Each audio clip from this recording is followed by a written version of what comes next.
you like to discuss? Yes.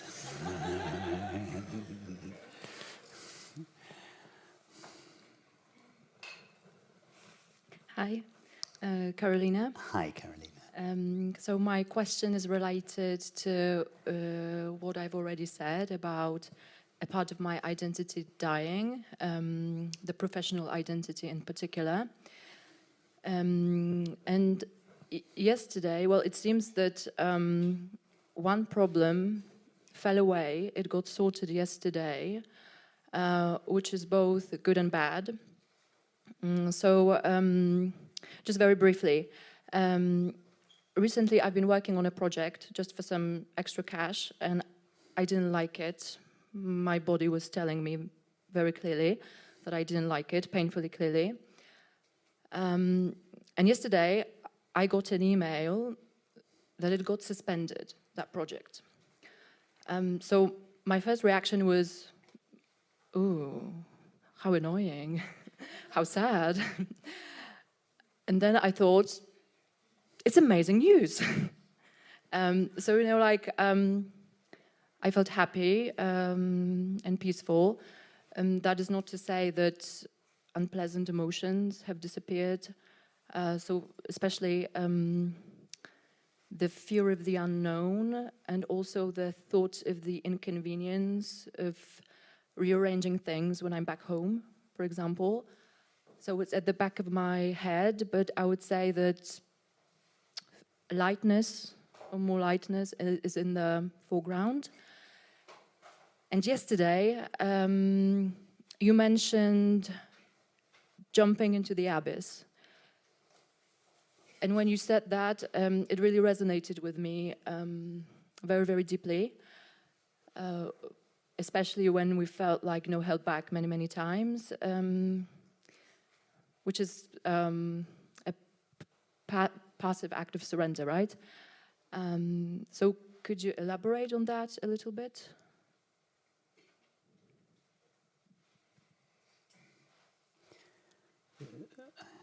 What I said yesterday about jumping into the abyss, it was said in response to someone we were talking about, that feeling of fear that comes up, the kind of existential fear of the separate self as it is about to surrender completely to infinite being. That last feeling of fear comes up because it feels that it's about to die or disappear. And I suggested just surrendering into the emptiness of being.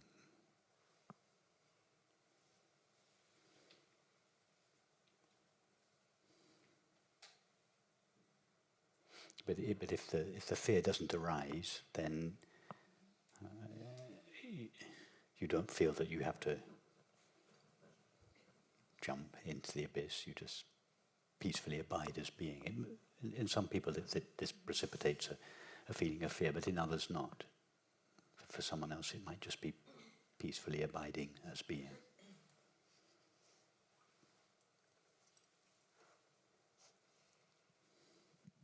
And also in more general terms, so because from what I understand, it's about being in the moment, right? No, it's about being in being. Being in being.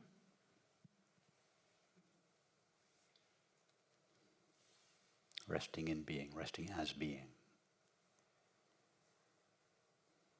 That happens to be in the moment, but that's not the focus here, or the language that I tend to use. So no, it's not enough just to be in the moment. You have to be in being.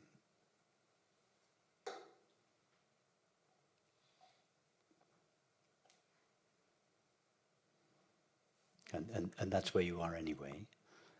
So it's very easy. We're actually always being, but sometimes we forget it or overlook it. So it's not the term jumping into the abyss, it's a bit dramatic. But it's only said in reference to one who feels tremendous fear. There's nothing dramatic about just being. It's the least dramatic experience there is. We are always, in fact, just being, but we add other aspects or elements of experience to it.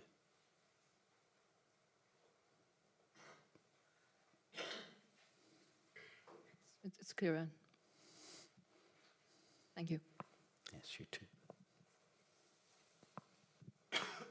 Hello, my name is Justina, and I have a question about meditation, because I'm quite new to this approach, but I have background from Buddhism and Zen in particular.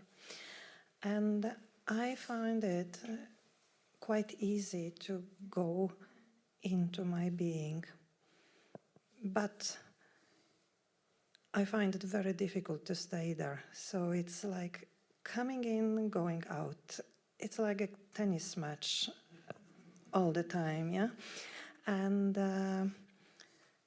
like you were using the comparison that when we really meditate, we don't remember anything from it. I remember every second of my meditations, to say it like this. So do I expect something more, or is it, am I on the way when I'm going into being and jumping out of it and moving back and forth? No, I'm afraid when you're in being, there's absolutely nothing to expect. Nothing is going to happen, and you're not on the way to anywhere. Yeah, but what I mean is that this, as you call it, content of experience, it's kind of like I'm there.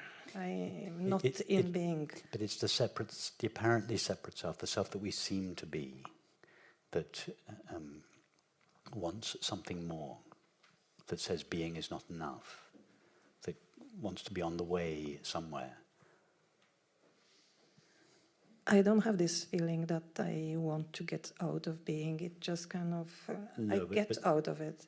Yes, that's through force of habit. Your attention is so accustomed to resting on an object, being busy with an object, a thought, a feeling, an activity, a relationship, and so on, that when your attention sinks back into being and rests there through force of habit, just through this well-worn habit, decades of attending exclusively to the objective content of experience, will pull your attention out again. As you say, not for any reason, not because you particularly want anything. You're not. The world is not requiring your attention for it. That would be a good reason for giving your attention to the world. If the world required your attention, a child or a colleague or a friend or your body. But if your attention is not required by the world, there's no good reason for going. We just go there through force of habit. So it's just to have some patience with praxis. Yes. Yes. So every time you notice your mind going away from yourself, your mind going away from yourself towards the content of experience, unless there's a good reason for doing so, then just pause and just relax back into being. Okay. And every time you do that, you weaken the old habit. And also, the more you abide in being as being, the more you begin to taste its innate quality of peace and quiet joy. So you want to stay there more and more. Yes, I definitely want to stay there. It's not that I don't want it, it's just kind of happens. Yeah. Almost like to me. Yes, it's just a habit. Our minds are just so accustomed to paying exclusive attention to the content of experience that they can't rest long. The mind can't rest for long in its source, the presence of awareness or the fact of being. So it's just a well-worn habit. So just don't discipline that habit. It's more like a loving relaxation of the attention into being. You don't force the attention to go back to being. That would be more of the same. It's just this loving relaxation of the attention into being. Take the image of the cat asleep in the pool of sunlight on the windowsill. It is not forcing its attention to stay in being. It's just relaxing in its natural condition. Being is our natural condition. Yeah, thank you. I have another very technical question, because I see you and many other people that most of the people have eyes closed. Is it essential to have eyes closed during meditation? No, you could have your eyes open. The reason for closing our eyes is because when our eyes are open, the larger part of our experience is taken up with the sight of the world. So now, for instance, 75% of your experience is the sight of the world, and 10% is the sound of my voice. And so, and because the world is very colourful and fascinating and interesting, there's always something to pay attention to in the world. So this encourages this tendency we have for the mind to go to face outwards towards objects. So when you close your eyes, you remove the larger part of your objective experience.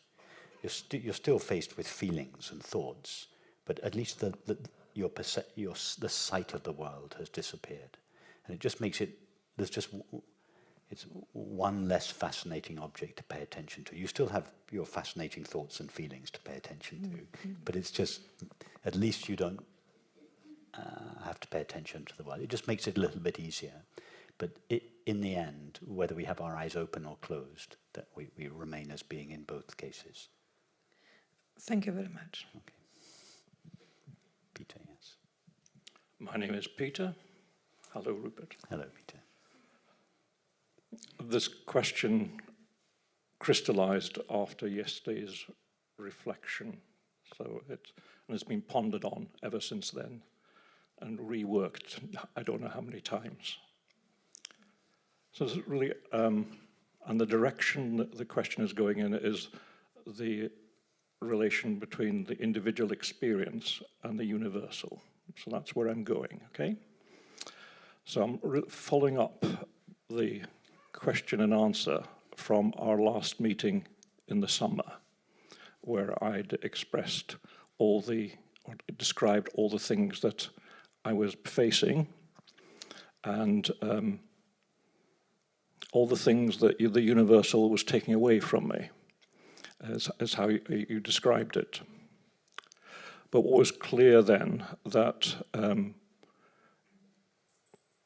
awareness, consciousness, has no notion of any of this, which was clear then and was made even clearer on the meditation, because we were really homing in on the fact that at the mountain above, I ain't bothered with anything that happens here. There's just no thing.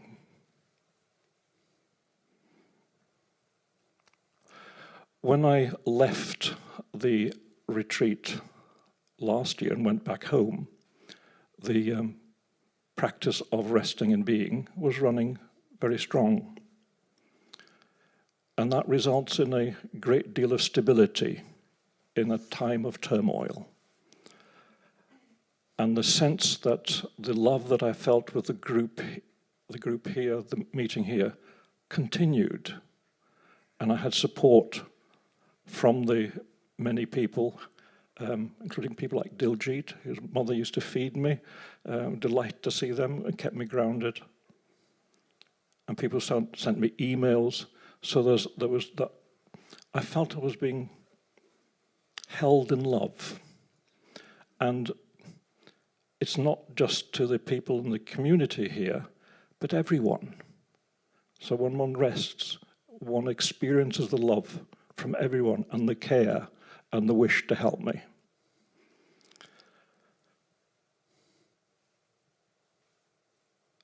I finally sold my house and shared the proceeds with my wife about a month ago now.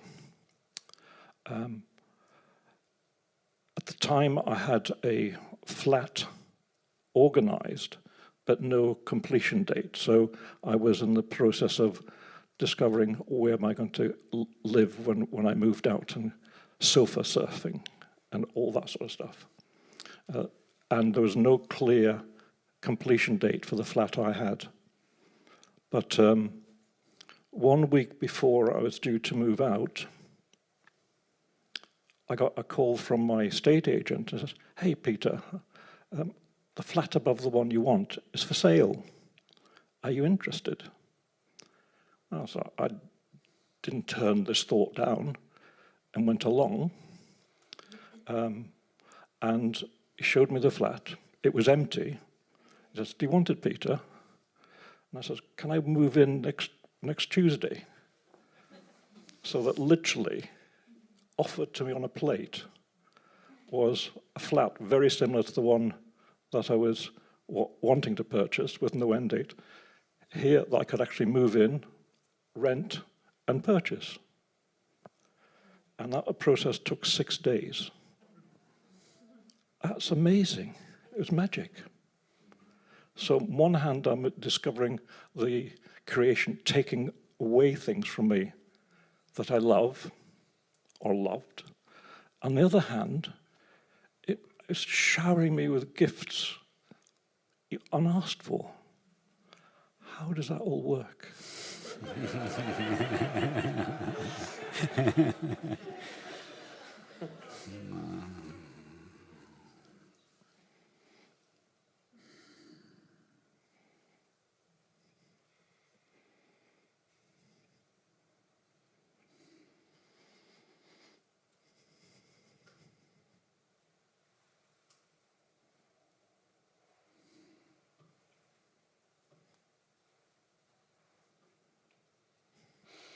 Peter, the quick, easy answer to your question is I don't know.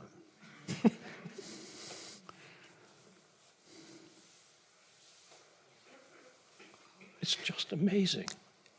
But I think in your case it has something to do, and you described it absolutely beautifully. The love you felt from the community, being loved and cared for, the care that you received, the emails, the offers for sofas, and the fact that and I particularly like what you said that extended beyond the community, not just the community, but the person at the supermarket, or you just somehow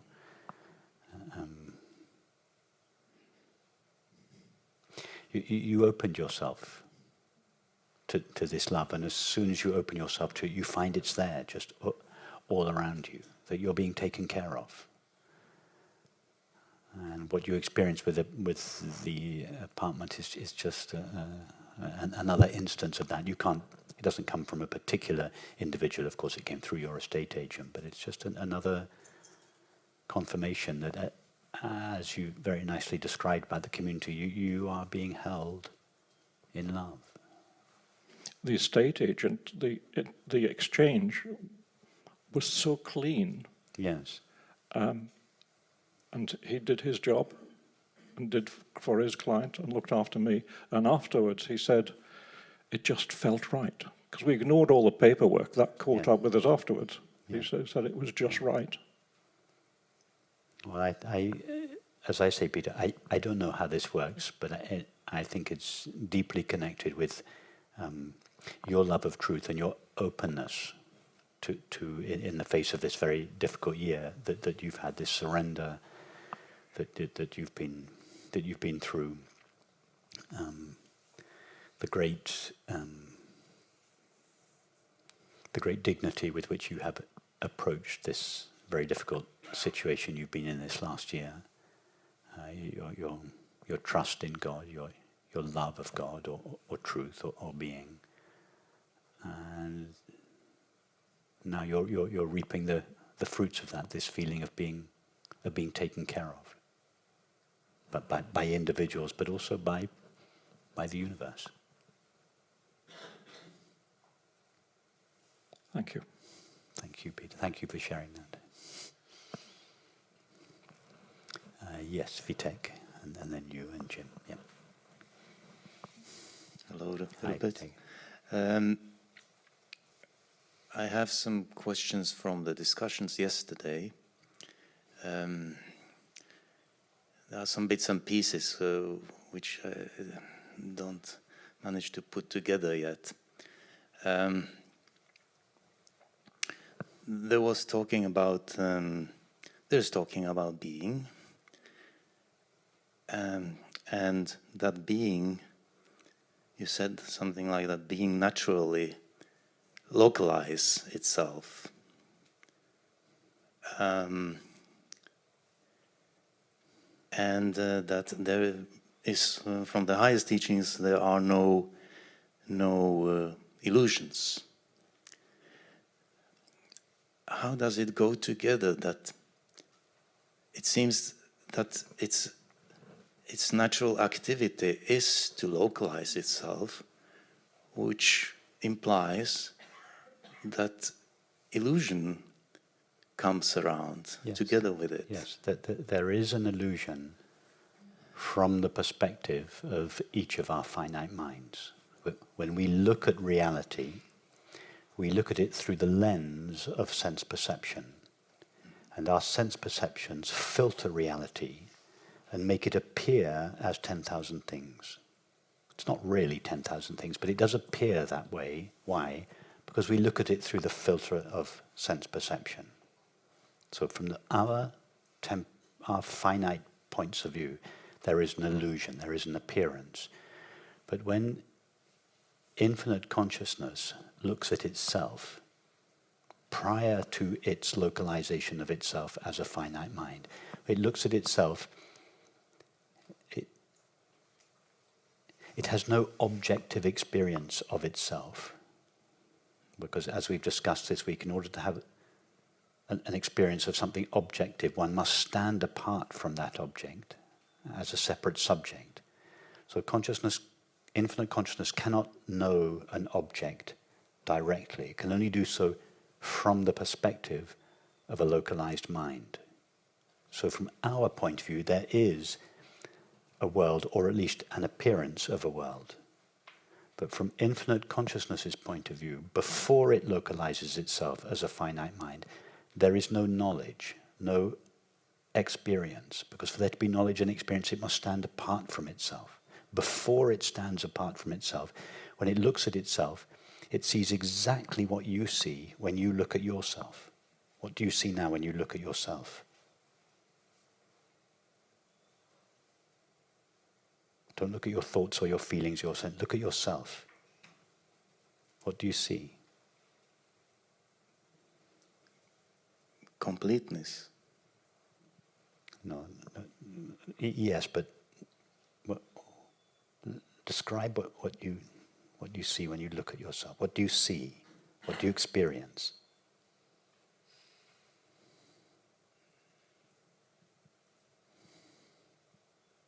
It is this being. Yes, but that's not the answer I wanted.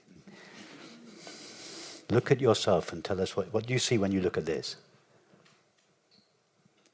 It's a glass. Okay, now what do you see when you look at yourself? Human being. No, that's when you look at your thoughts, feelings, sensations, and perceptions. So I want you to look at yourself. When I looks at I, what do you experience? What does I experience when it looks at I?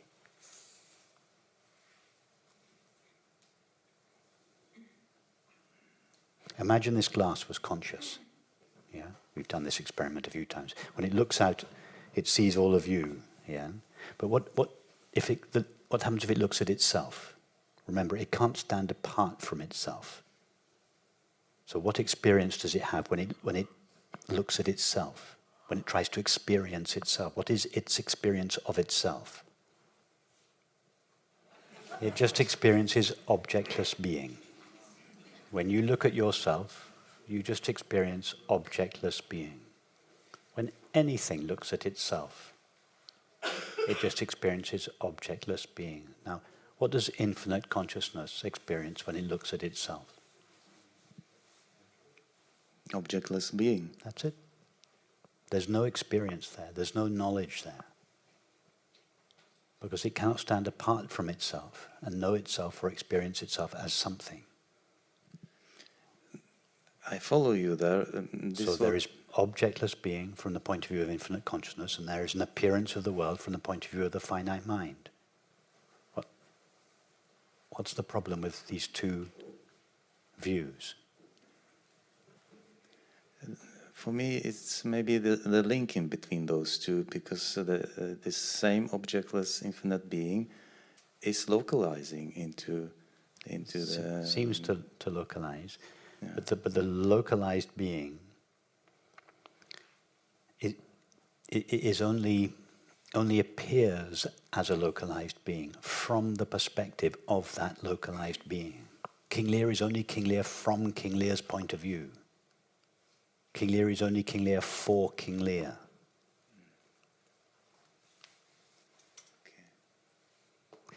The infinite doesn't know the finite directly. The infinite can only know the finite through the perceiving faculties of the finite. We only appear to be something temporary, finite, objective, from the point of view of this finite mind. In other words, the ego is only an ego for the ego.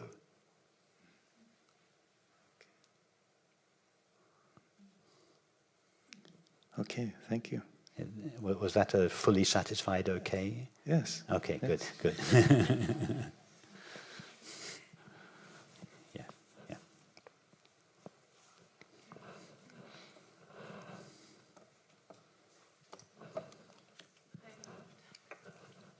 Is it on? Yes. Hello? Yes. Hi, Rupert. Hi. I'm Miriam. And I just want to express my gratitude. It's my first time here on a retreat in person with you. I have joined several webinars and retreat at home.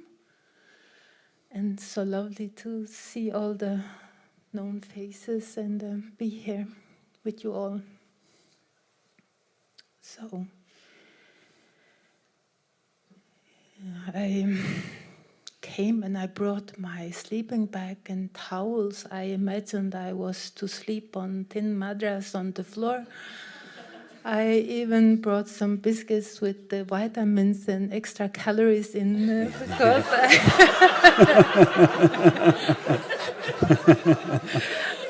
in case we didn't have enough food. Then That's not our style. I thought it would be so ascetic because we would not to have any temptation. So I brought chocolate with me in bag. And need I say I didn't need it. So I am sorry I didn't give you more credit. I should have known you as a true artist you are, wanting to create a beautiful vessel for us to be in those days. So I'm really grateful for that. And you probably, thank you for saying that. You probably didn't also expect to make lots of lovely new friends. You probably thought you weren't going to be able to speak to anyone or make eye contact I think with anyone. it's a picture of the situation, me not expecting to get nourished in other ways as well. So yes, I sense that. And you brought your knitting as well. Yes, I did. I love knitting. I've noticed. I've noticed you. I've liked seeing your garment progressing, but I see. But it's the other sleeve you're knitting today. What are you knitting? I'm knitting a sock. A sock. Okay, this is the other sock. Is Yes, this the second? other Okay. one. Yes. Good. So yes, thank you to the grace in you. I came here as an unworthy student, and you treated me as a queen. Beautiful. Beautiful. I want that written down. But that's got to go on the top of that. I've resisted for years. I've resisted testimonials on my website because I think they're a little bit cheap and tacky. But that's got to be the top of the list of testimonials, isn't it? And I've been listening to you for 5 years, several hours every day. So I really wanted to think of a question, but I got almost the inner AI for you answering all the questions, though I'm not that established in my true nature. I still need you as a teacher, and that is why I get a bit scared sometimes. I knew from the beginning you were talking about your work of art, and it evolved, and you didn't want to make those vessels anymore, and that this teaching would go that way, and with the silence. But it activates something that makes me fearful, because I use your voice to get calm, to bring me to my being. And sometimes now, when I listen to your guided meditation, I turn it on and I lose contact. And it's like, where is he? And it's just getting scared of this silence in a way. I don't know where to bring that, not the question, but I think that this journey, I have taken the journey from Baghdad to Cairo, and I know I'm on my way back to Baghdad. I have not come there yet, so I need you, and I need this, and all of you. So this is my journey in God. But I experienced that I think maybe you could say a little bit about the pull of the grace, because this identifying as Jane and really come to identify as Mary, it's a big step. And I get glimpses, but in my experience is that all grace is working more in all other than me. Okay. Tell me your name again. Miriam. Miriam. And I have a prayer, because I have heard about your project, and you making a home for this teaching, and it might be in US and UK. So just a quiet prayer that it is to be in UK. No further to Baghdad.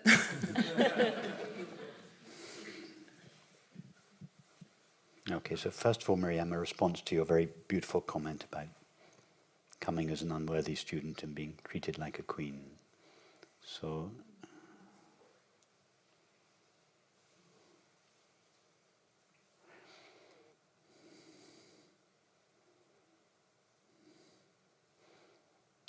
I started off as your teacher, but I'd like to be treated as your friend. So I'll treat you like a queen if you treat me like a friend.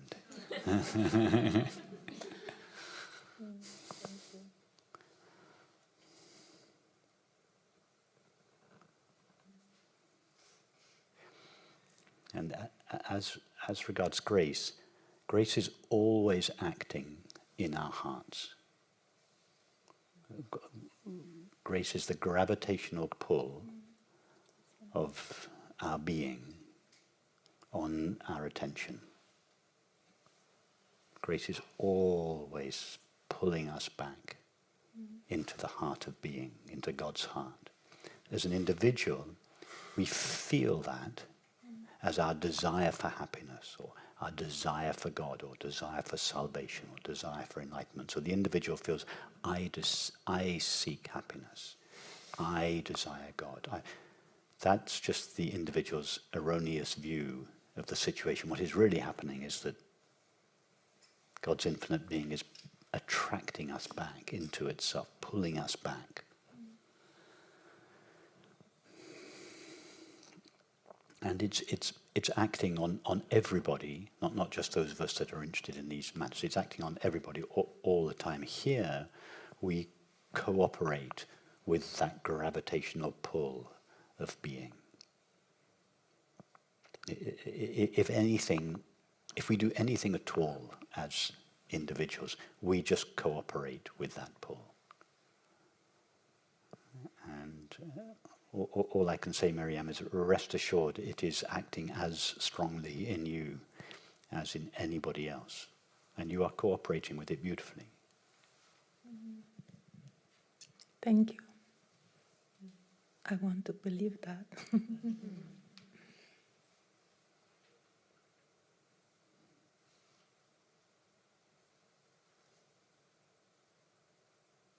And something about our gatherings here, our meeting together, it intensifies that pull of being. Somehow we feel it, the flame of being just burns that much more strongly in each of us when we gather in this way, and we feel its the pull of its warmth just that much more strongly by gathering together like this.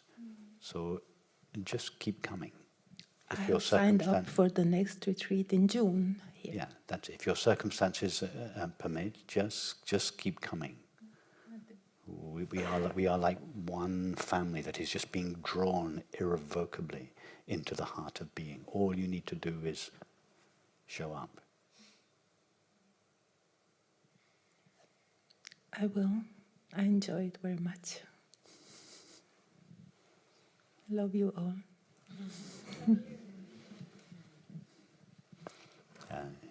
Jim, and let's go back to Jim, and then we'll come back to you, Angelica.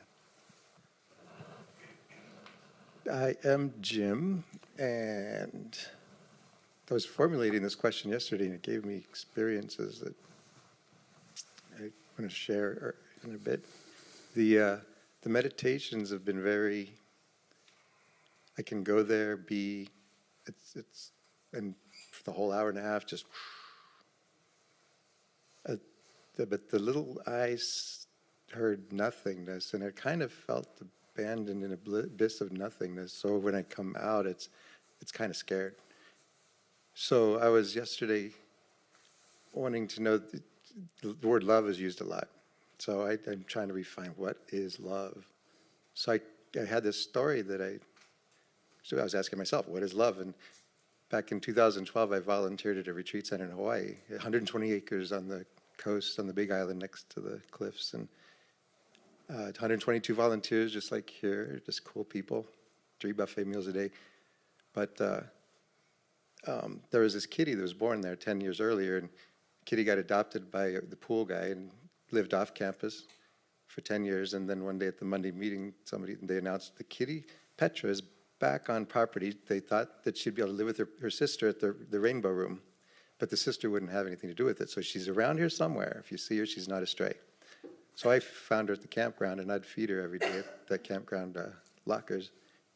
And one day at Halloween, I came out, and she's kind of between me and the A-frame and the campground, and she's standing there in a dress. She has a little red dress on, and horrified. And I take the dress off, and then she became my best friend for 2 years. She'd just jump out at me when I was walking to the beach, or come meet me at the housekeeping shed. And she had a little hole in my A-frame, and she'd come in at night and sleep, and she'd come visit me at the pool, and it was just, that was love. So I was thinking that story last night, and then I felt love for the first time for a long time, just sitting out here, just everybody, I just felt that love, kind of like what I felt in 2019. And then I woke up this morning, and it's like this fear, and I could not get that story back. I could tell the story, but I couldn't get that feeling back, and I couldn't get the being. I couldn't get back to I am. So I guess, what does love have to do with it? Is love? Yeah, what is love? And what is being? Because I like the idea of love infiltrating, I guess, the being infiltrating the finite I, so the I can somehow feel something. I don't know, besides fear. Jim, are you not now having the experience of being, or the feeling of just being?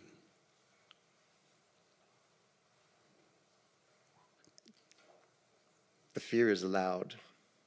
And I understand logically that it's Are you having the feeling of being now? a feeling of being. Yeah. Well, there's no, when I go to being, there's no feeling. Okay, tell us what you experience when you go to being.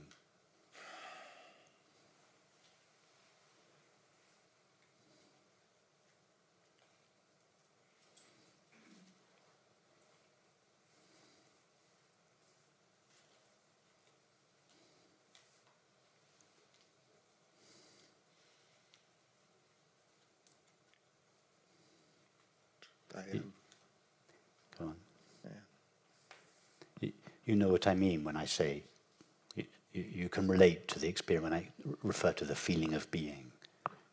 You can relate to that. You know what I mean in So your I experience. understand, yeah, the experience, yeah, it's dropping into just the presence. Yeah. So your question was what is being? Well, that's what being is. Yeah. But then love is passed around a lot. You So say then love. love is the fact that being, although it seems to be divided up into lots of separate beings, love is the nature of being, in the undivided nature of being. Being is not really divided up into individuals, just like the space of the universe is not really divided up into the separate spaces of each building. There aren't really any separate spaces in the universe. The space in this room is not really separate from the space in your bedroom. So this physical space of the universe is indivisible. It's one physical space. Well, being is like that. Being is indivisible. It's one, not a physical space, but one aware presence.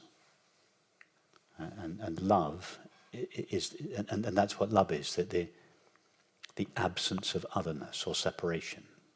So when we feel love or friendship with a kitten or a cat or your neighbor or a stranger, or what we're feeling, but beneath the appearance of our separate bodies and our different thoughts and so on, is that at the deepest level, we are one. We are one being.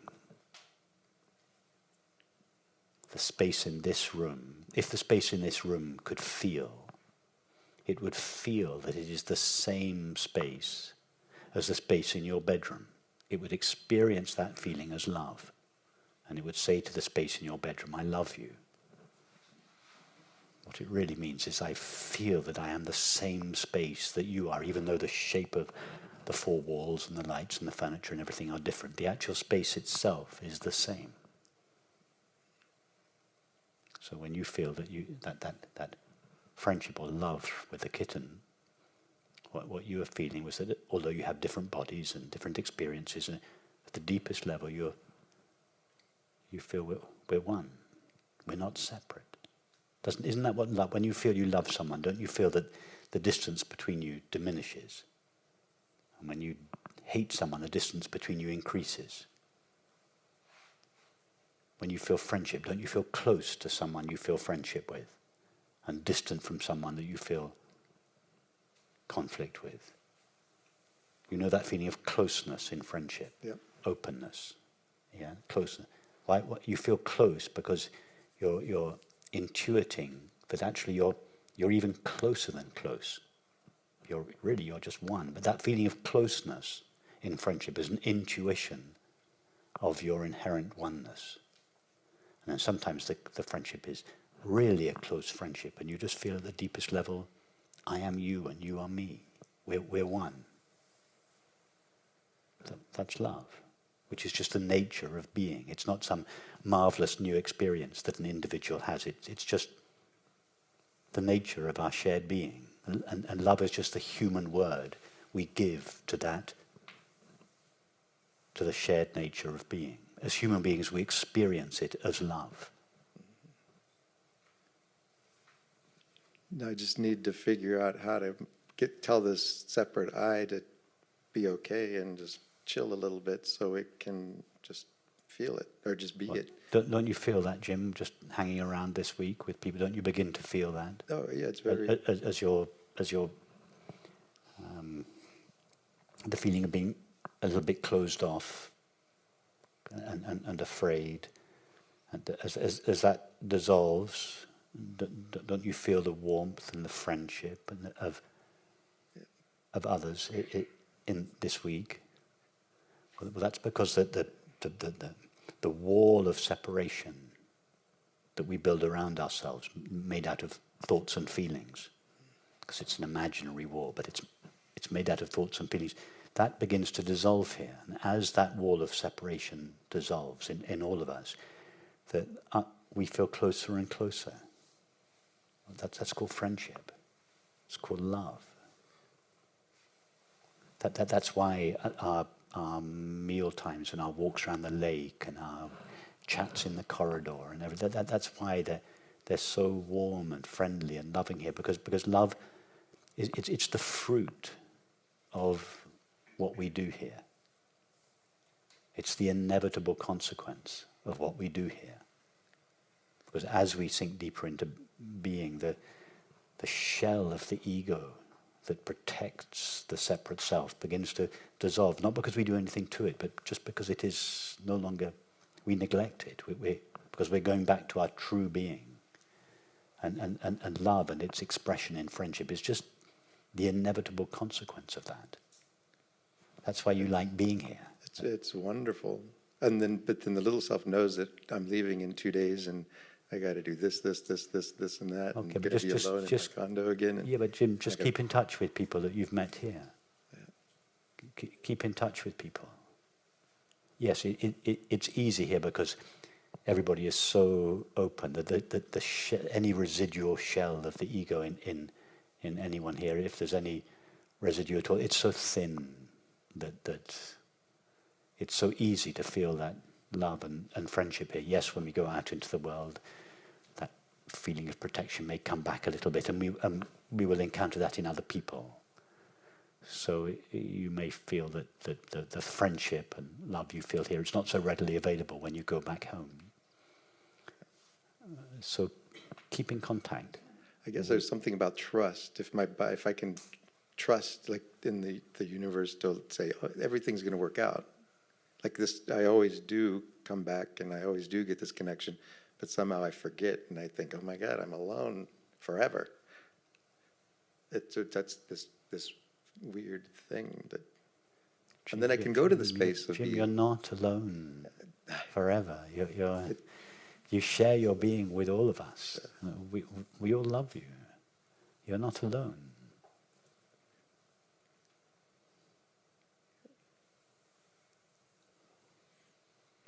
So I know when you go back home, you don't live in a community like this, so it's more difficult for you to stay in contact with this quality of your own being. I understand that, but stay in touch with people that you've met here. Just try and bring the taste of what you felt here. Try and bring it back into your life at home. Remember that the being of the people that you are surrounded with at home is identical to the being of people that you meet here. And if you have that attitude, little magical things happen, like Peter described with the estate agent. The universe just cooperates in beautiful little ways just to confirm. When Kira got to the airport this afternoon, she called me and she said, Ali, the Afghan taxi driver who I've known for years in Oxford and has been driving me back and forth to Heathrow for years, and he came all the way up from Oxford this morning to get to. She just said on the way he just could not have been kinder. Stopped and wanted to buy her coffee and a snack, and she said in the end I didn't want one, but I had to accept just because I couldn't say no. He was being so kind. He was just all he wanted to do was make me feel comfortable on the way to Heathrow. He could have just sat in silence and driven her. That's these little things happen when our hearts are open and undefended, when we don't presume that others are going to be hostile and defensive, we send a subliminal message to the person we're with, and they respond. And don't presume that everything's going to be negative and hostile when you get home. I think that meditation of the top of the mountain sort of scared the little self, thinking those things don't happen. You know, that what you're talking about, that serendipity and things fall into place. And for some reason it made me, that little self, go, whoa, there's nothing there. So there really isn't anything to make things fall into place nicely. So that's Jim, your sadhana is to make sure you leave here a day after tomorrow with at least 6 email addresses. Yeah. And you've got to contact 3 of those people on a regular basis once a week. Okay. That's your sadhana. That sounds good. All right. Thank you. Yeah, Angelica. We'll come to you, Thomas. Yeah.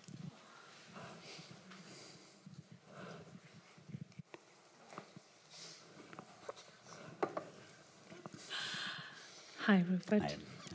Hi. Now I feel a bit egotistical because I'm asking this question, but I want some tips. In the beginning of the week, I thought I was going to ask a question about doubt, but that has fallen away. I was out walking with Tatiana, and I said that this retreat is different somehow. Not good, not bad, just different. And then it dawned on me, my sense of lack is lacking.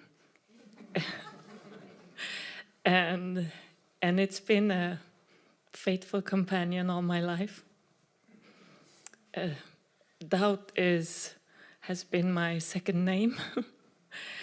And I feel like this is something I can really now help people see even more, see their own worth, and see that nothing is lacking. And that's what I'm dedicated to do. And I have never ever been able to dream big because I've been too scared. And now I just want your help with what tips, what can I do? I work as a coach and I have groups, and I'm having a retreat in Mars, a weekend retreat in a beautiful place, and I hope people will come. So I just want your help. It feels a bit, egotistical asking about me. It's not at all. It's not at all. So the people coming to your retreat, they're the people that you're coaching individually? Yeah, and I have a member site, so I have a few members, so they are also, some of them. So have people signed up for your retreat? Yeah, How 8 many people. That's good. Yeah. Oh, that's good. You're doing much better than I. It was the first time I had a retreat. 1 person signed up. He came all the way from the south of France. I was living in Shropshire at the time. We spent the weekend together. He was called Stefan, sweet friend. So you're doing way better than I did.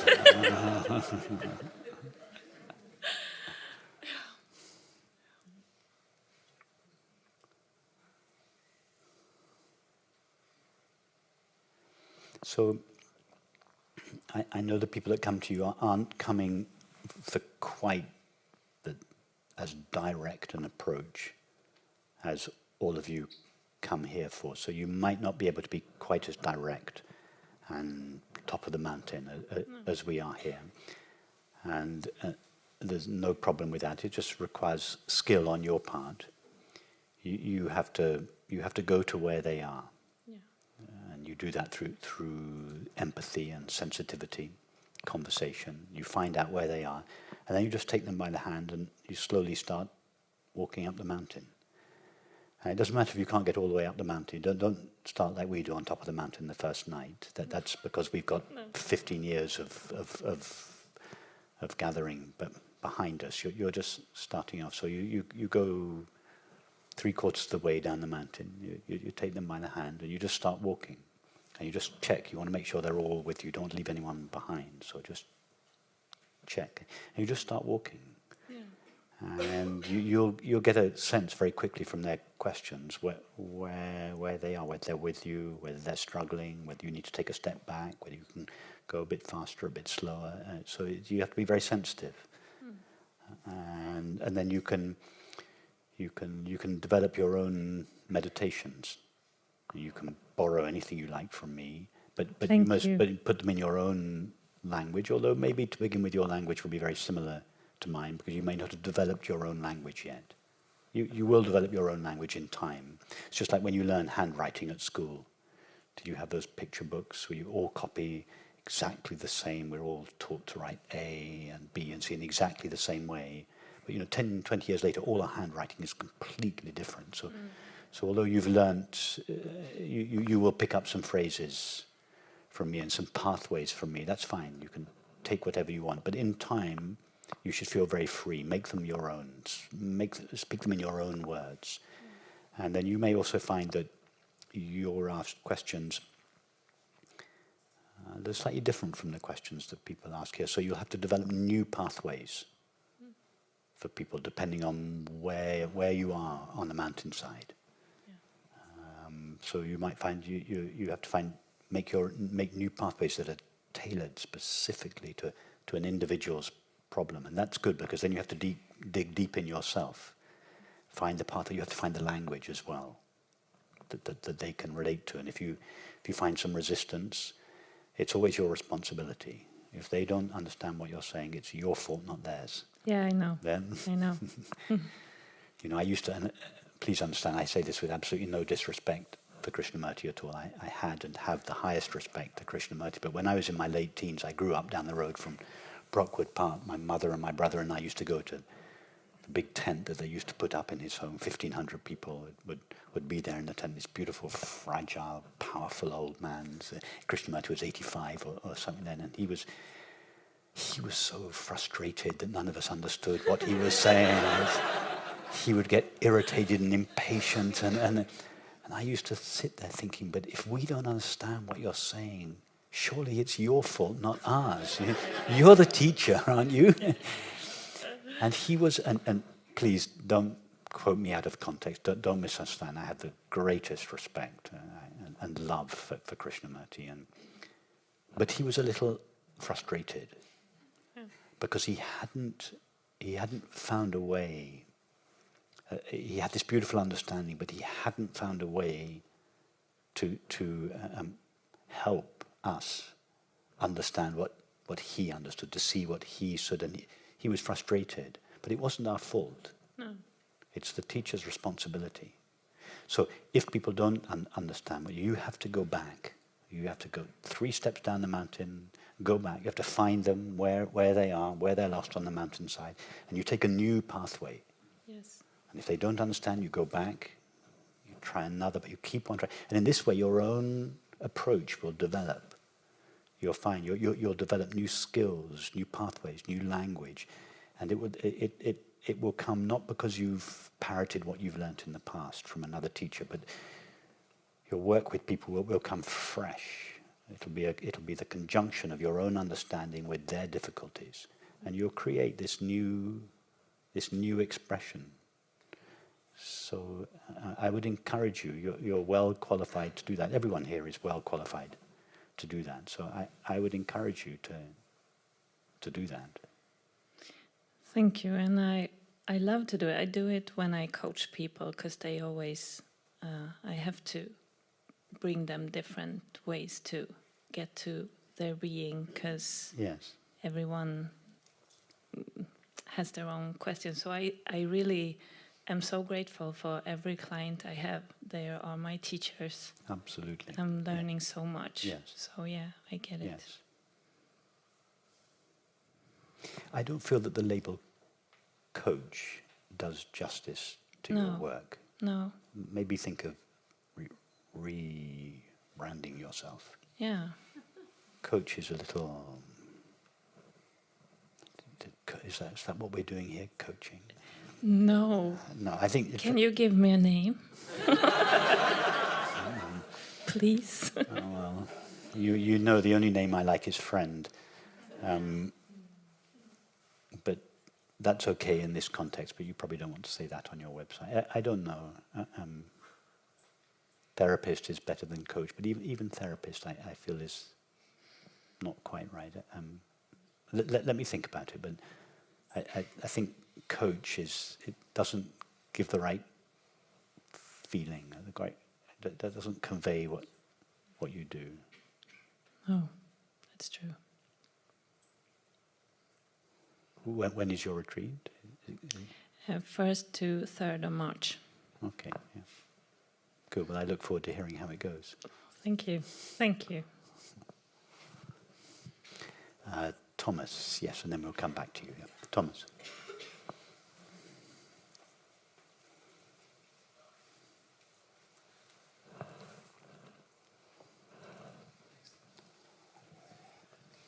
Hello, Rupert. Hello, Thomas. It was nice to hear Kira call you Rupee. My mom calls you Rupee. So I'm excited my mum used tell to her call me that she's Rupee. not the only one. Yes. Yeah. So I was here in June, and it was one of the best weeks of my life.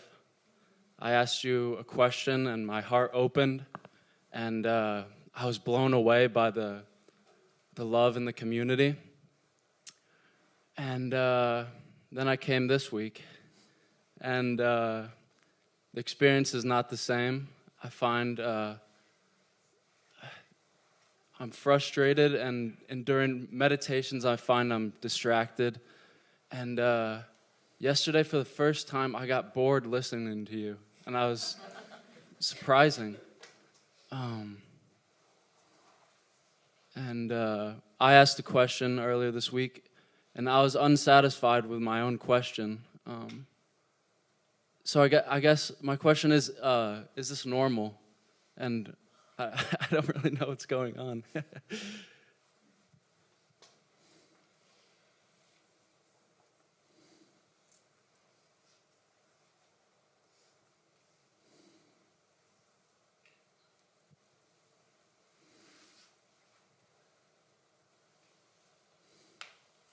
Thomas, yes, it is normal. It's like the honeymoon phase is over. Doesn't mean the relationship has to come to an end. It just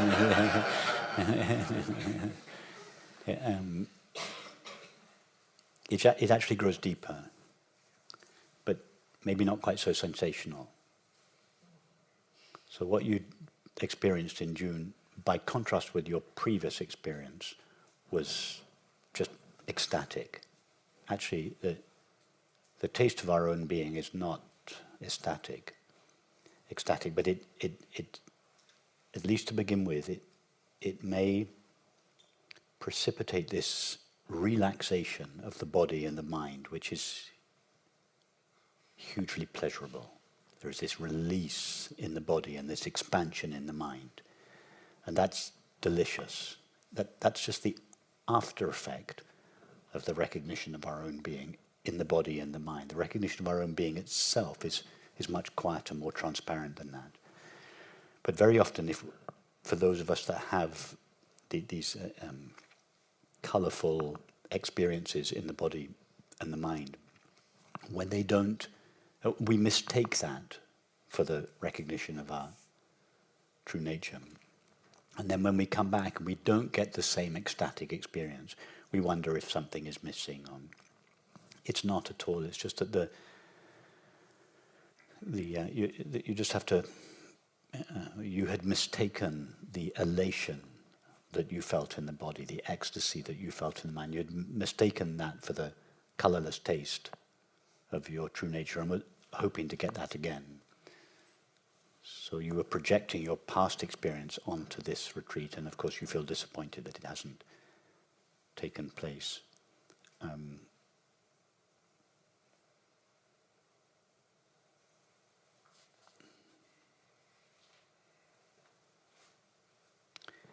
But I would and likewise, your boredom in the meditations, in the past, that the meditations were the pathway that have taken you to your true nature, this taste or recognition of your being. And as a result, you have invested a lot in the meditations. You have this expectation with respect to the meditation that they're going to precipitate this same experience for you again. And at some stage, as I said this morning, I think at some stage a good teaching will bring itself to an end. At some stage we have to withdraw our projection from both the teacher and the teaching, and to no longer rely on it. Well, that's happened very quickly for you. Sometimes it usually takes a little bit longer than that. And it's good that it's happened, because I can't give you anything of value. So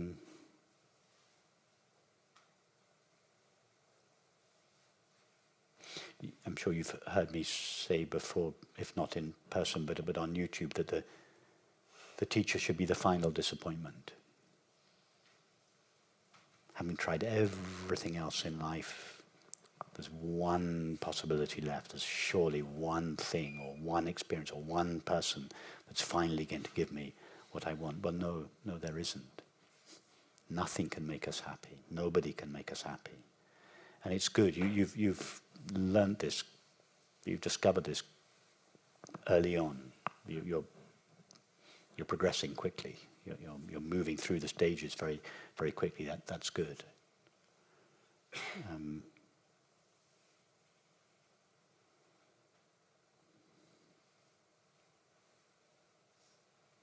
But what I would encourage you to do, Thomas, is you may or may not come back here.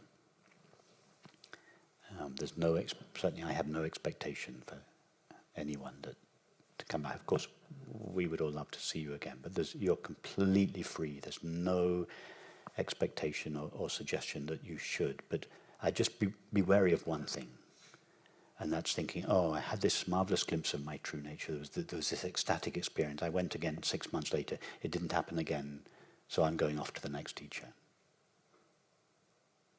At best, you'll have another ecstatic experience, but 6 months later, you'll be back where you are now.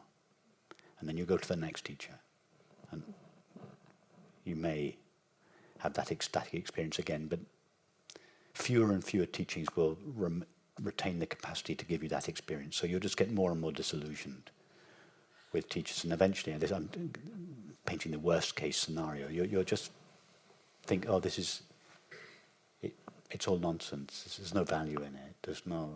I'm not suggesting you're going in that direction, and the problem wasn't in the teachers or the teachings. It's in our expectation that the teacher or teachings is going to give us something. Our expectation that they're going to give us something, and if they don't, somehow they failed, and therefore we'll go on to the next one. So just,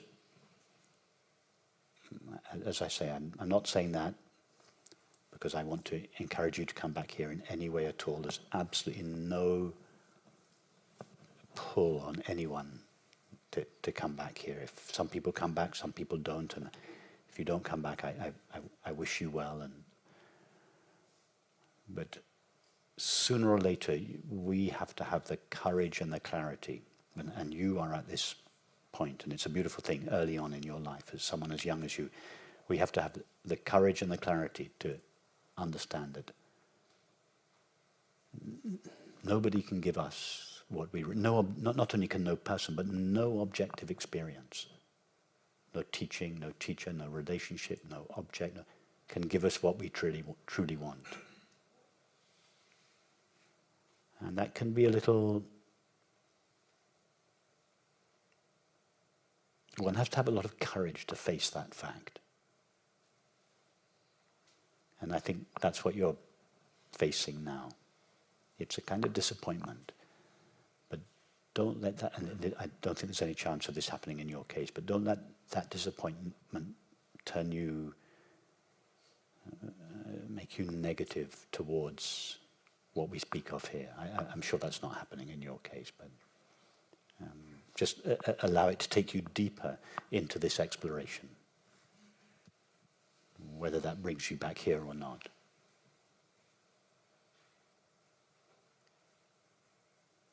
I have an intuition that there's just truth. Even though I don't feel comfortable, I feel like what you say, it still resonates truth to me. Not just this conversation, throughout the whole week. Yes. So I think I'll come back. Well, you know, it's like some relationships. You come together, and for a while it's okay, but then you hit you hit your first real difficulty, and sometimes that difficulty it is a hint that it is the first hint that you are really not compatible, and it's appropriate to separate then, or you might separate then or a little bit later. But sometimes when you first hit that first difficulty in a relationship, it's not a sign that you're not compatible. It's just a sign that you have to go deeper. So I think you're right. My intuition is the same as yours, Thomas, that what you're experiencing now is not an indication that what we share here is not right for you. I think you've just fairly early on in your life, you've come to this recognition, and this is on account of your intelligence and your deep passion for truth. You're facing this fact that nobody and nothing can make you happy, not even a teacher or a marvelous teaching or a community. You're facing that fact. That's not necessarily a reason for leaving.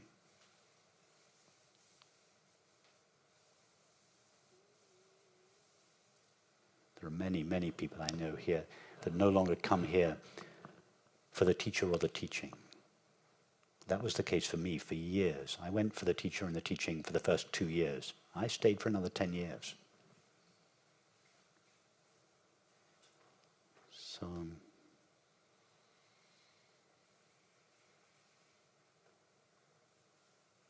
and so then I know there are many of you here who don't come for the teacher or the teaching, but come for something that takes place between us all here. So I hope we see you again, Thomas. I can't help but say that. Thank you. Yes. And then... yeah.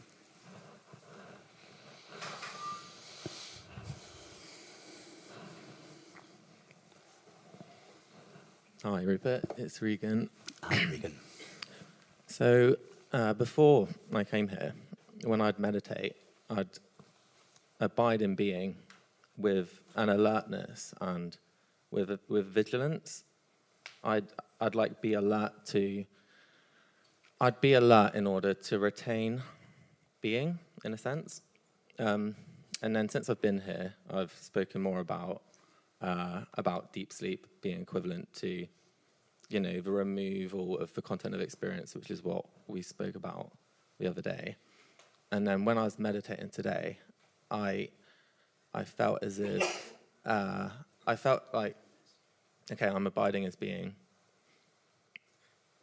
But I also felt in order to retain that alertness or vigilance, it required a subtle effort.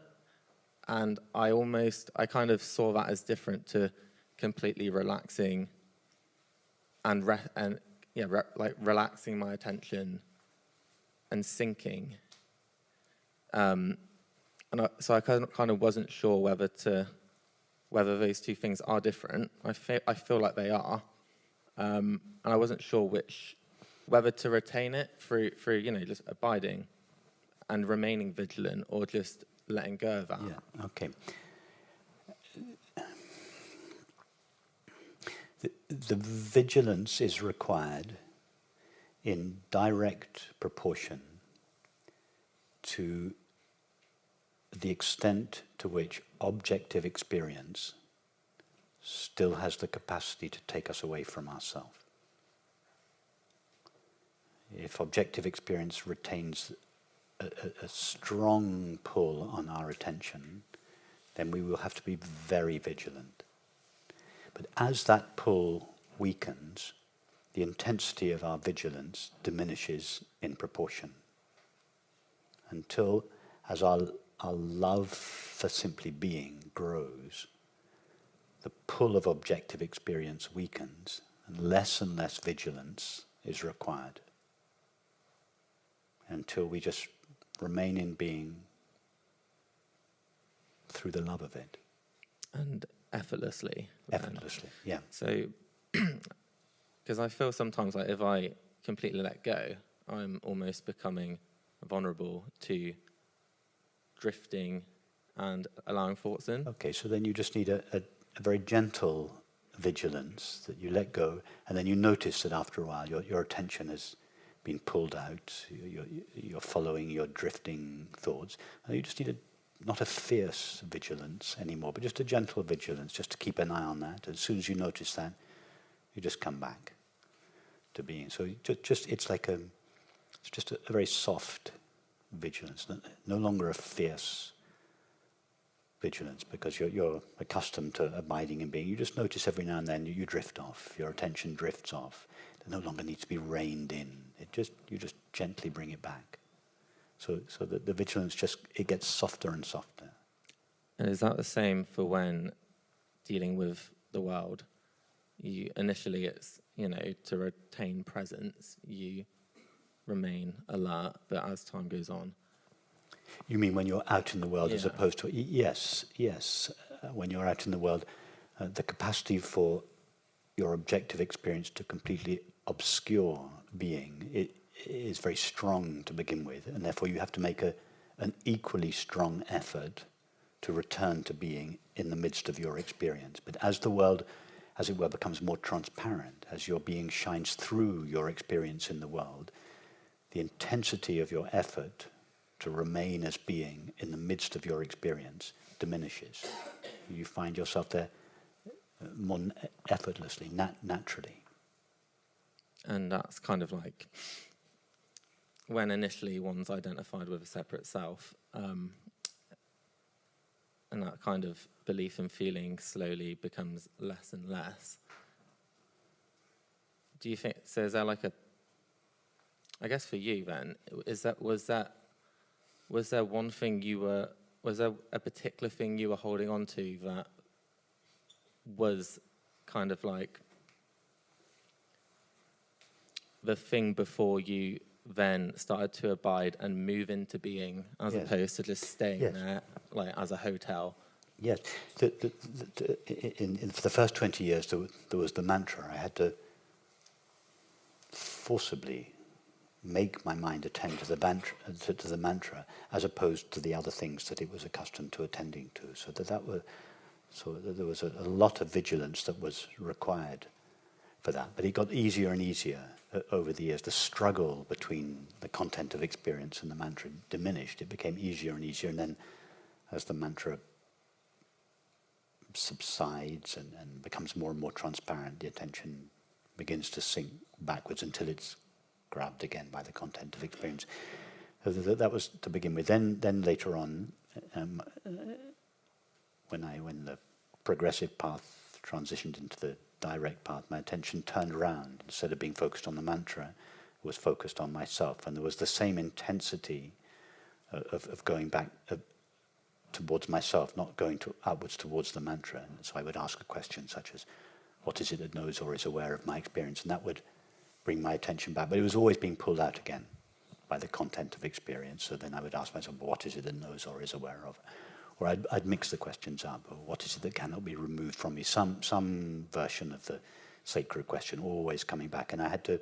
It was a bit of a battle. The game of tennis that someone mentioned earlier. That it was a bit of a battle between the content of experience and myself. But every time I came back to myself, it got easier.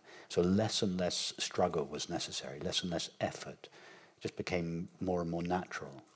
And that's when both in myself and in the teaching, the direct path began to turn into the pathless path, which is where we were this morning, just effortlessly, just being effortlessly. And was that shift like you know how you say a headache, it just, you don't notice when it's gone, you just realize, oh, it's gone. Was that the case for you regarding the shift between these different approaches, do you mean? Yeah, like the identification with what remained of the separate self, that belief and feeling. Yes, exactly. That I never worked on that directly. I never worked on the sense of separation directly. I always, apart from when I was attending to the mantra, but as soon as I embarked on the direct path, I was on the home straight. I was just attending to myself, and the ego, the sense of separation diminished as a result of my neglect of it, rather than anything I did to it. Okay, thank you. Yeah.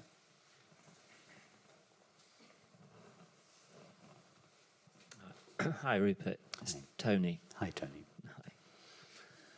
Hi. I've experienced over the last few days a depth of love that I've never experienced before. That's and a sense of, and also there's been moments where there's been a sense of oneness with the people that I'm with, so deeply, so profoundly that it scares me. It scares me. So it feels like it's touched something that I've never experienced before, and I feel it makes me feel slightly awkward, and it's like I don't quite know how to be with those people because it feels like it's just too much.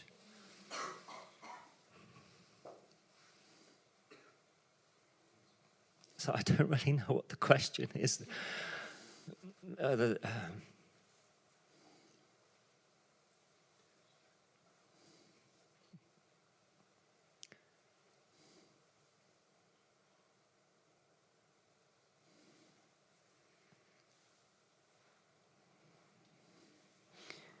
Tony, what you say is so beautiful, and the way you say it, I'm reluctant to add anything to it or analyze it. Or I don't think it really, and I know that's not what you're asking for, but all I would say is this, that there's a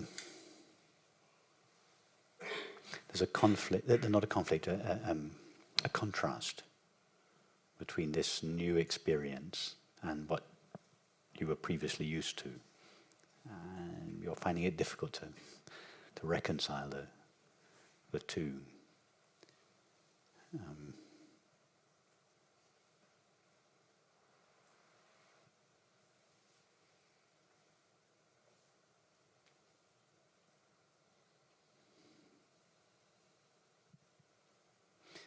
This what you're experiencing here is it's a sort of confrontation for your old identity. Your old identity is feeling disorientated, threatened, a little fearful, uncertain. That's inevitable. Just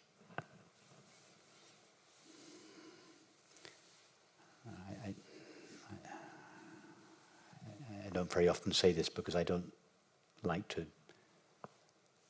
suggest to anybody here that they should come back.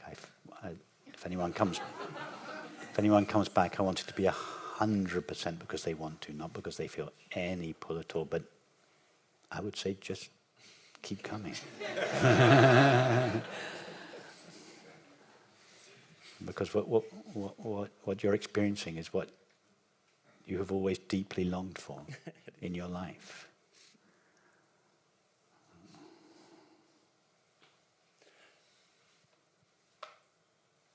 And it happens not just because of me, it happens because of all of us. This community is the living embodiment of Thich Nhat Hanh's statement, the next Buddha will be the community. This community is that. So just keep coming. And I've said enough. Yeah.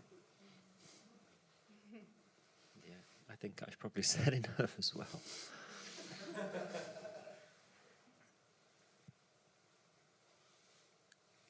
I'm aware of the fear. I think is the fear that the awkwardness that's brought up in me with those people that I've felt that with.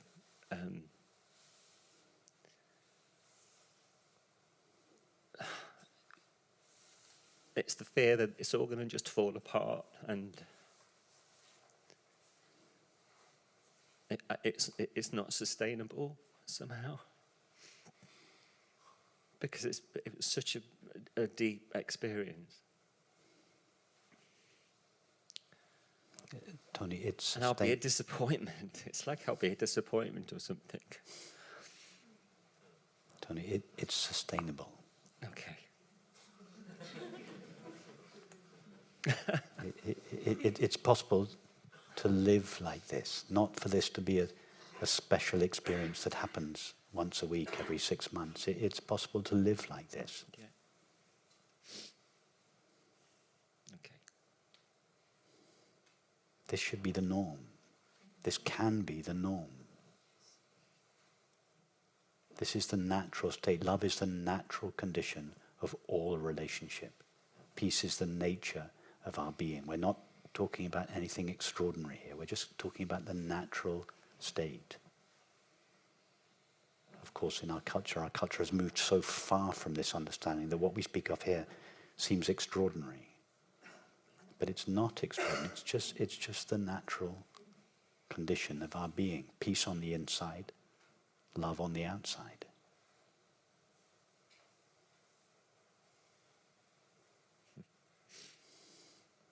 Thank you. Yes, Tom, and then you. Yeah.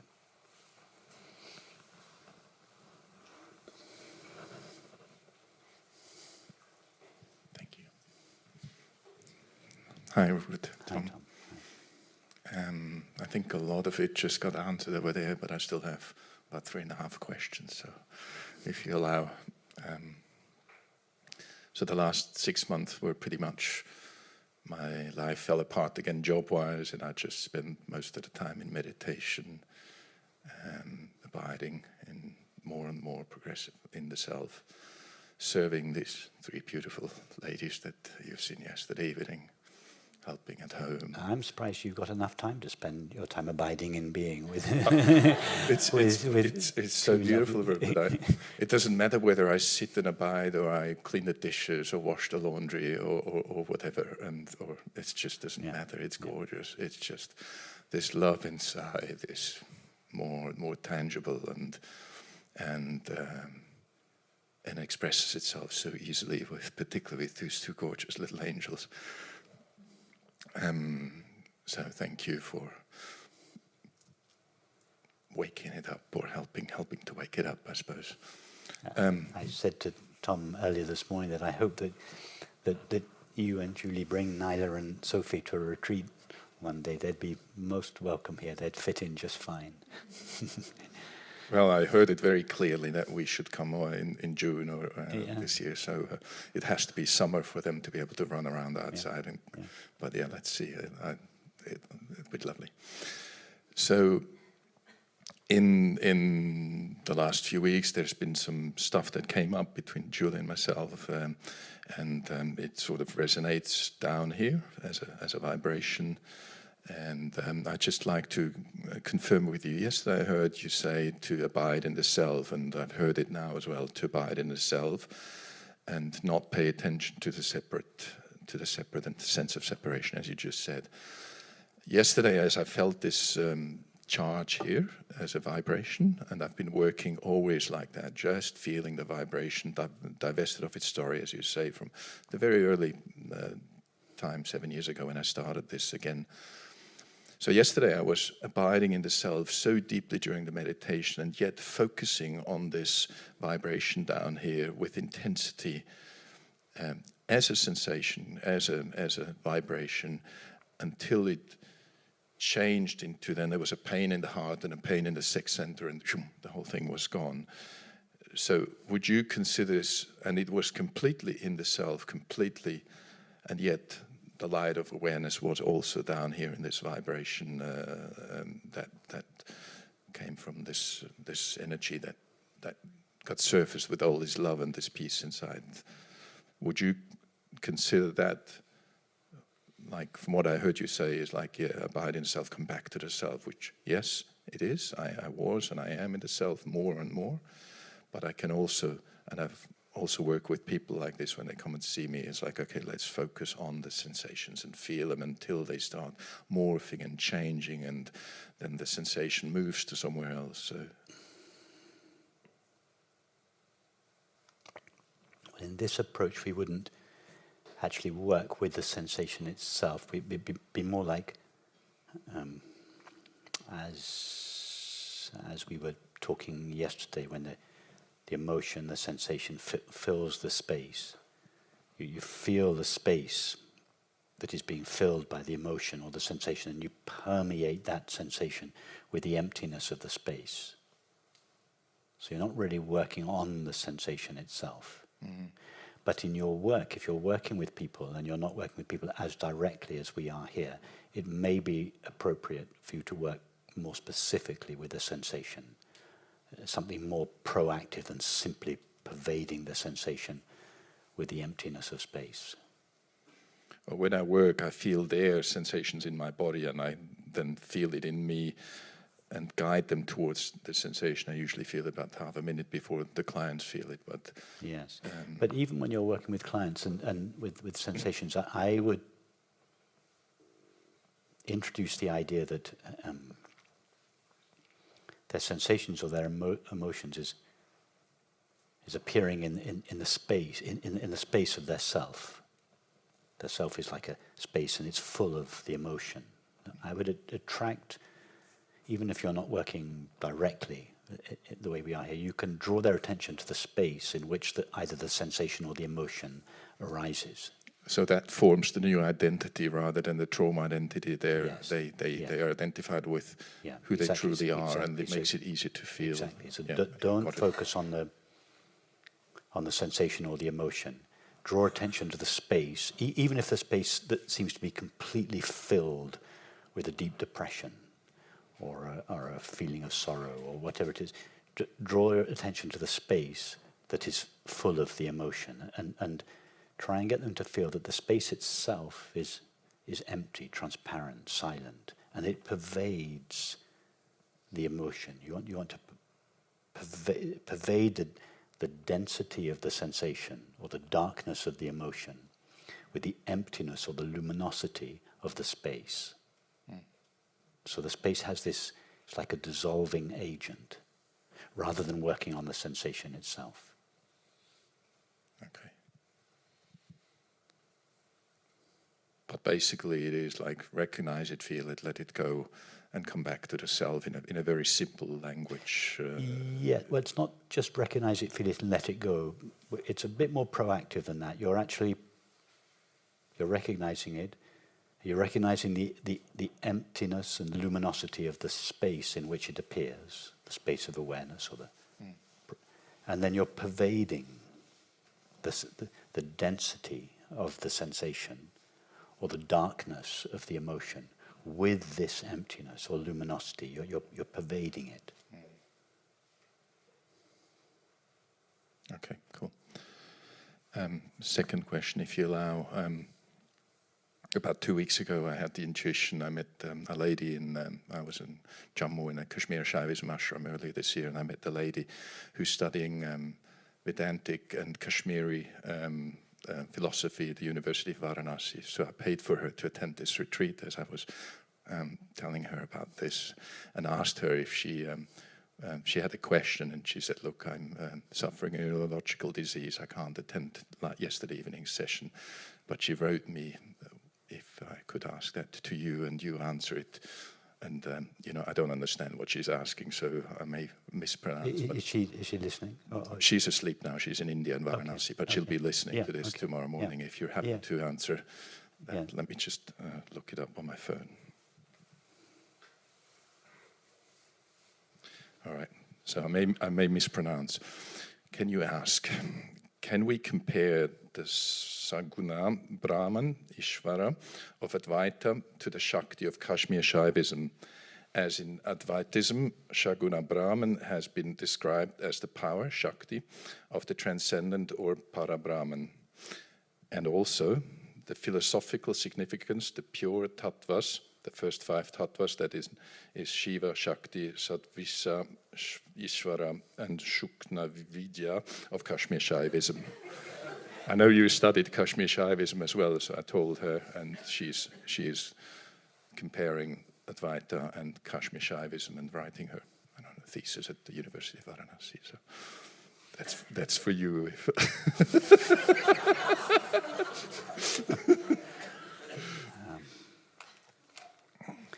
But what was the last sentence? Can you compare? Can you compare the Saguna Brahman, Isvara, of Advaitism to the Shakti of Kashmir Shaivism? As in Advaitism, Saguna Brahman has been described as the power, Shakti, of the transcendent or Para-Brahman. That's her first part.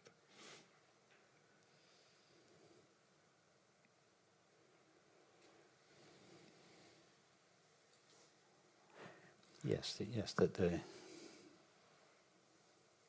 the Shakti in the tantric tradition could be considered the activity of Brahman, the activity of consciousness.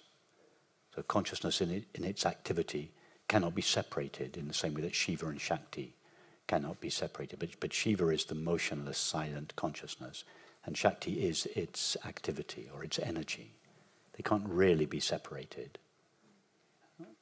But yes, there would be an equivalence. Okay, I don't understand any of it yet, but she will watch it tomorrow. So the Shiva would be the screen, Shakti would be the image.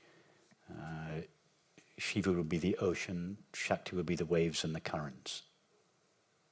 There's no real distinction between the ocean and the waves and the currents. You can't take a wave and a current out of the ocean and say, look, here are the waves and here's the ocean. The waves and the currents are the motion of the ocean, the activity of the ocean. So the pure ocean, it's the pure motionless ocean, is Shiva, Brahman in the Vedantic tradition, Shiva in the Tantric tradition. And its activity is what's called Shakti, movement, energy. But they're not really, they're only separated conceptually when you're trying to talk about one or the other, the waves and the oceans, or the waves and the currents, or the ocean. But the same with the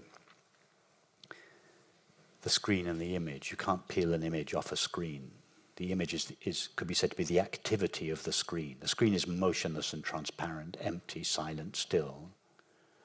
But it appears as the objects and activities in the movie. That's Shakti. So in one sense, there's no separation between them, but it's also relevant to talk about either the image or the screen, depending on the context.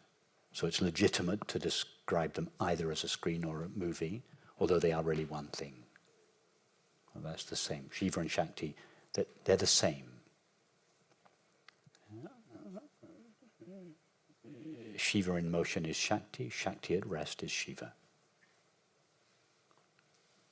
Consciousness in motion is mind, mind at rest is consciousness. So consciousness would be Shiva, mind, Shakti. Anyway, I hope that helps. She's welcome to come back if you know. And the philosophical significance of the pure tattvas, that was her second question. So the first 5 tattvas as in Shiva, Shakti, Sattva, Ishvara, and can't pronounce the name. These are sort of conceptual steps, the tattvas, as to how the one infinite formless reality descends, as it were, and appears as matter. It goes through various stages. What was the question about? That's the tattva, the various stages. So she said she has, and also the philosophical significance of the pure tattvas, the first 5 tattvas that in Kashmir Shaivism. It's a conceptual. I didn't go into these matters in a kind of scholarly way. It's a conceptual framework showing how the infinite steps down through various stages to appear as the finite. The significance, from the point of view of what we do here, it's not very significant.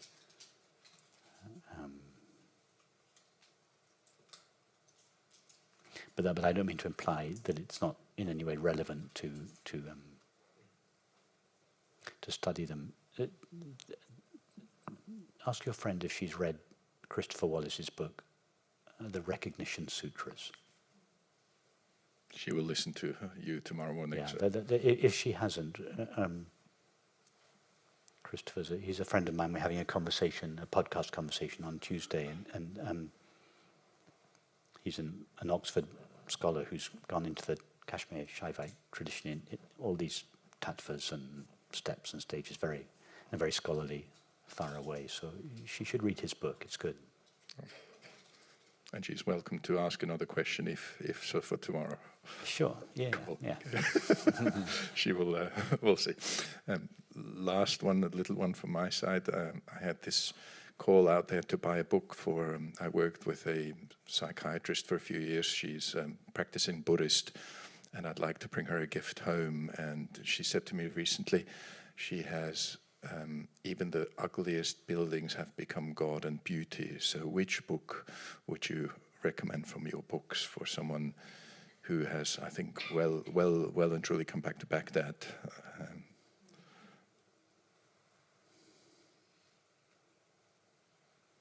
I Am Always I. That's my best book. I wrote it on the back of an envelope one afternoon. It really contains all the teaching in it.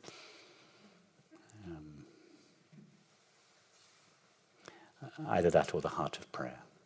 Right. Cool.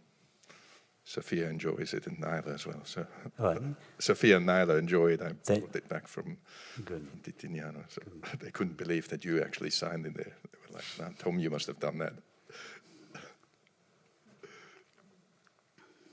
Thank you.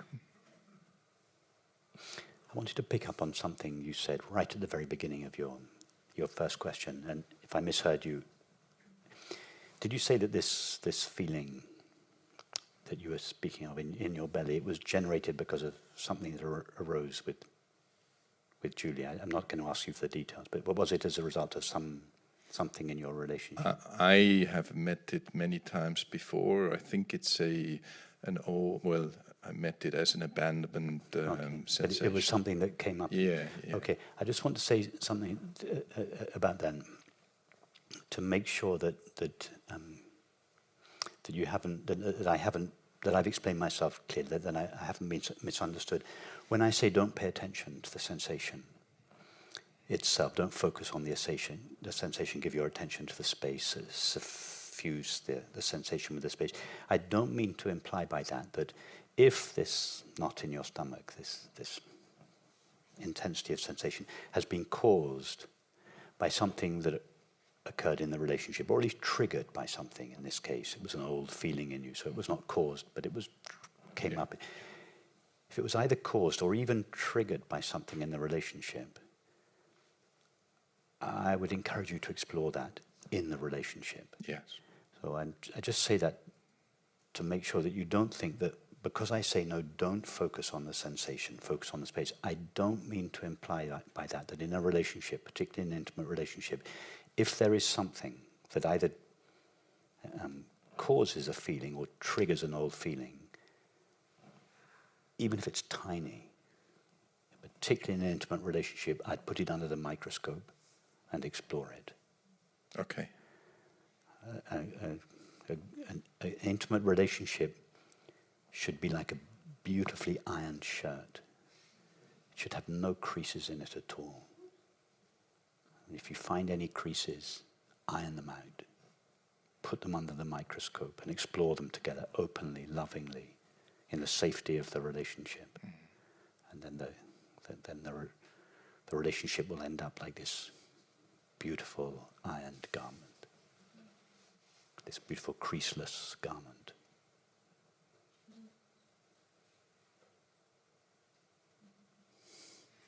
You managed to hug the universe again in your answer and touch deeply. Thank you. Yes. And then Steffi, if we've got time, yes. Hi, Rupert. I'm Benja from Utah. Hello, Benja. Benja? Is it? Benja, like Benjamin. Just no. Benja, yeah. Well, it's been 3 days. I tried to raise my hand, finally. I'm sorry. That's I'm okay. sorry, Benja. I think I meant not to say anything, that's fine. But all my questions had been dissolved. Actually, it turned out I want to continue his question about the intimate relationship. Even teeny tiny little thing need to take a look. You said, what do you say? Investigate it? Put them under the microscope. Put on the microscope. Yeah. How? Share them share it. If there's a tiny little feeling, don't. Like irritation, just irritation. Yes. Anything that comes up. I don't mean that you have to be incessant. I don't mean in the relationship you're always exploring your stuff. Yeah. I don't mean that. But if there's a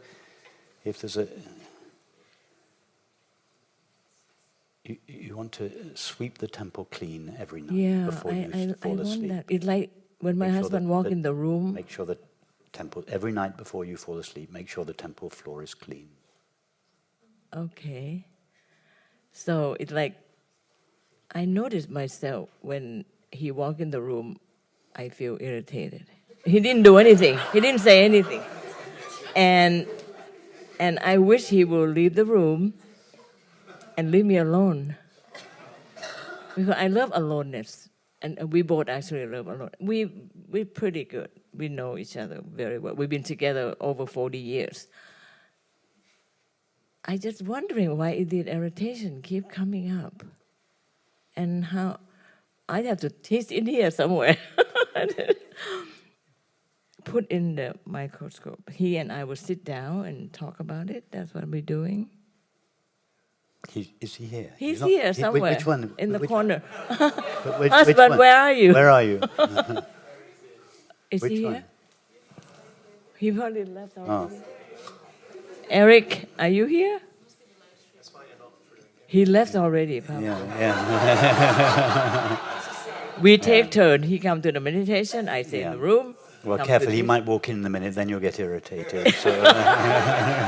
Really, seriously, we've been together. We have 4 kids and 13 grandkids, and we're together for 42 years.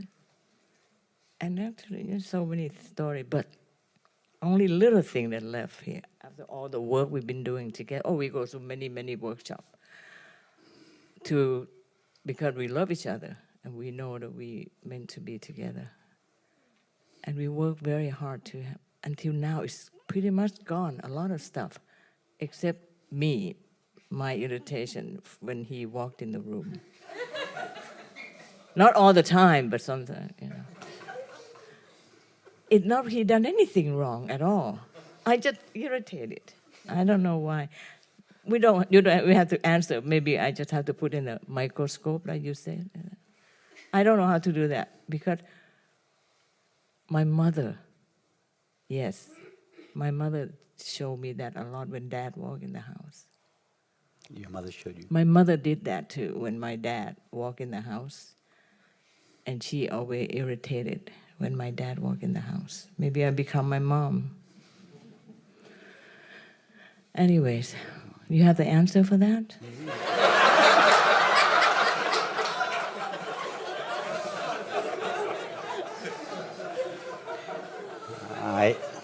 I suggest that every time your husband walks into the room, you go up and give him a big, warm hug. Oh, that sounds good. Okay. It's me. Yeah, okay, that's good. I'm going to try that. Yeah, that's all. And I want to thank you for everybody that asked all those questions. Had been answered all my questions that I had.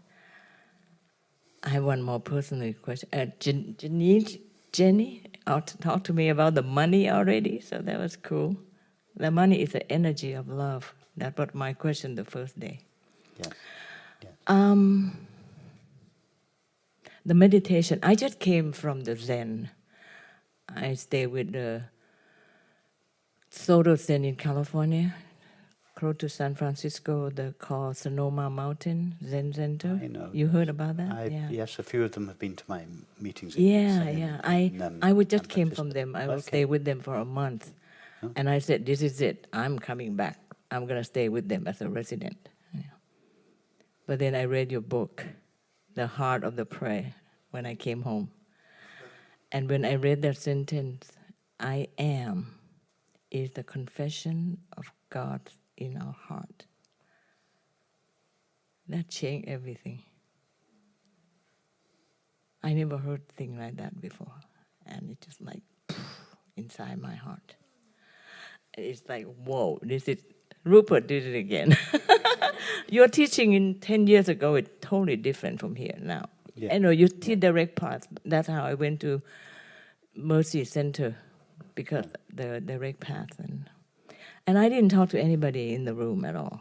So it kind of course, the wall is so big that I didn't want to connect with anybody. I just want to go see you. And I hugged you and you got sick for 3 days, remember? So, they talk about this community, and I'm going to drop my walls, and I have done a lot of people already. A lot of people hug me. I hugged these women after the meditation yesterday. I just went and hugged her, and I feel so amazing just to hug her. So, and Sylvia came and hugged. Oh my God, Sylvia is a hug person. She's so sweet. A lot of people are so nice, Priya and a lot of people that I met.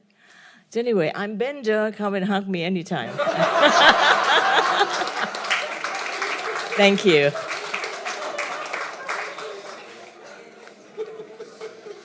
Okay, well, that's a nice note to end on. Thank you.